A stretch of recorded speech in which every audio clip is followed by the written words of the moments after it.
এটা একটি মার্কেট পুড়ে যাওয়ার চিত্র। অনেক গরিব লোক এখানে ব্যবসা করত, যাদের লোন আছে অনেক। যাই হোক, আগুন যখন ধরিয়ে চলে গেছে তখন আমি এদের সাথে আগুন নেভাচ্ছিলাম। এজন্য আগুন ধরার ভিডিও তো করতে পারি, আর আগুন ধরানোর সময় সেই ভিডিও করতে পারি। তো সব পুড়ে শেষ হয়ে যাওয়ার পরে আমিও ভিডিও করছি। ফায়ার ব্রিগেডও আসছে তখন, যখন আগুন নিভে গেছে প্রায়, তখন এসে ফায়ার ব্রিগেডের ভাইরা পানি দিয়ে গেল। কারণ তাদেরও দোষ না, কারণ সারা শহরে আগুন জ্বলছে, কোথাটার কাঠটা থুয়ে কোথায় হচ্ছে নেভাবে। তো এগুলো বললে অনেকে বলবেন যে ঠিকই আছে, একদল 17 বছর খেয়েছে, তাই এরকম হচ্ছে, কিছুদিন পর ঠান্ডা হয়ে যাবে।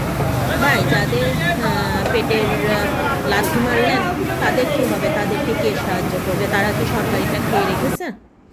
আগের তো জানলে নাই সরকারিটার খাওয়ার চেষ্টা করে রেখে দিতাম।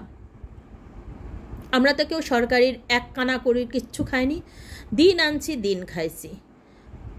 তো এই যে পেটে লাথি মারার কারণে এই অসহায় লোকদের এখন কি হবে সেটা বলেন। এরা যদি অপরাধ না করে অপরাধী হয়, এরা সব হারায়, তাহলে তো কিছু বলার নাই না।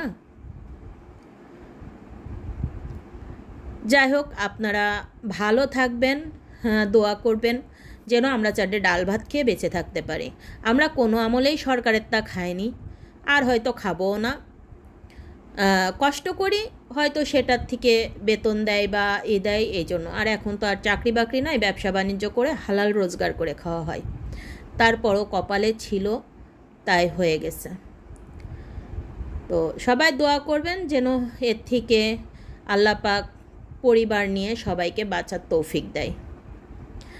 কিছু বললাম না, কিছু বলারও নাই। সারা জীবনই চোখ কান মুখ বাঁধা থাকবে ইনশাল্লাহ। সবাই ভালো থাকবেন,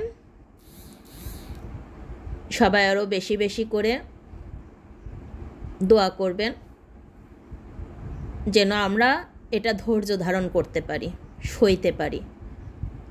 পিঠ গন্ডারের চামড়া করে দিক, যখন আর সহ্য না করতে পারবো।